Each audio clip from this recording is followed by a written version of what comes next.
1 Kings chapter 10. When the Queen of Sheba heard about the fame of Solomon and his relationship to the Lord, she came to test Solomon with hard questions.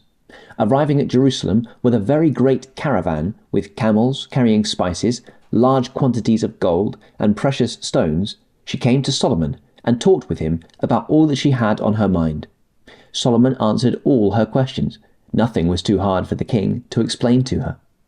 When the Queen of Sheba saw all the wisdom of Solomon and the palace he had built, the food on his table, the seating of his officials, the attending servants in their robes, his cupbearers, and the burnt offerings he made at the temple of the Lord, she was overwhelmed. She said to the king, "The report I heard in my own country about your achievements and your wisdom is true, but I did not believe these things until I came and saw with my own eyes. Indeed, not even half was told me. In wisdom and wealth you have far exceeded the report I heard. How happy your people must be! How happy your officials who continually stand before you and hear your wisdom! Praise be to the Lord your God, who has delighted in you and placed you on the throne of Israel. Because of the Lord's eternal love for Israel, he has made you king to maintain justice and righteousness."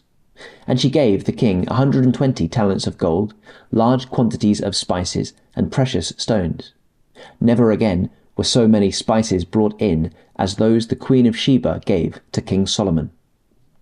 Hiram's ships brought gold from Ophir, and from there they brought great cargoes of almug wood and precious stones. The king used the almug wood to make supports for the temple of the Lord and for the royal palace, and to make harps and lyres for the musicians. So much almug wood has never been imported or seen since that day. King Solomon gave the Queen of Sheba all she desired and asked for, besides what he had given her out of his royal bounty. Then she left and returned with her retinue to her own country.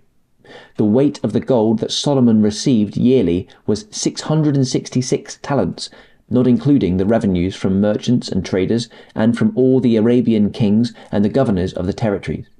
King Solomon made 200 large shields of hammered gold.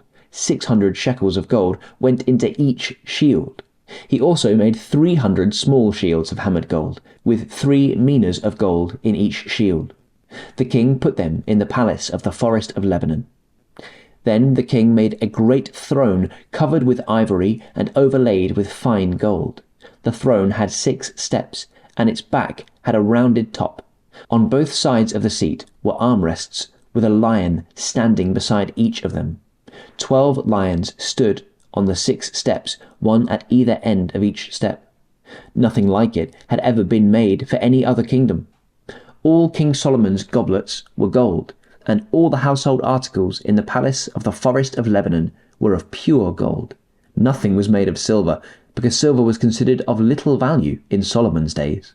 The king had a fleet of trading ships at sea, along with the ships of Hiram.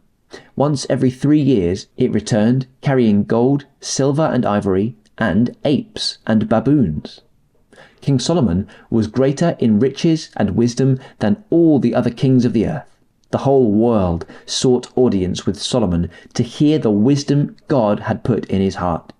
Year after year, everyone who came brought a gift, articles of silver and gold, robes, weapons and spices, and horses and mules. Solomon accumulated chariots and horses. He had 1,400 chariots and 12,000 horses, which he kept in the chariot cities and also with him in Jerusalem. The king made silver as common in Jerusalem as stones, and cedar as plentiful as sycamore fig trees in the foothills. Solomon's horses were imported from Egypt and Kue. The royal merchants purchased them from Kue at the current price. They imported a chariot from Egypt for 600 shekels of silver and a horse for 150. They also exported them to all the kings of the Hittites and of the Arameans.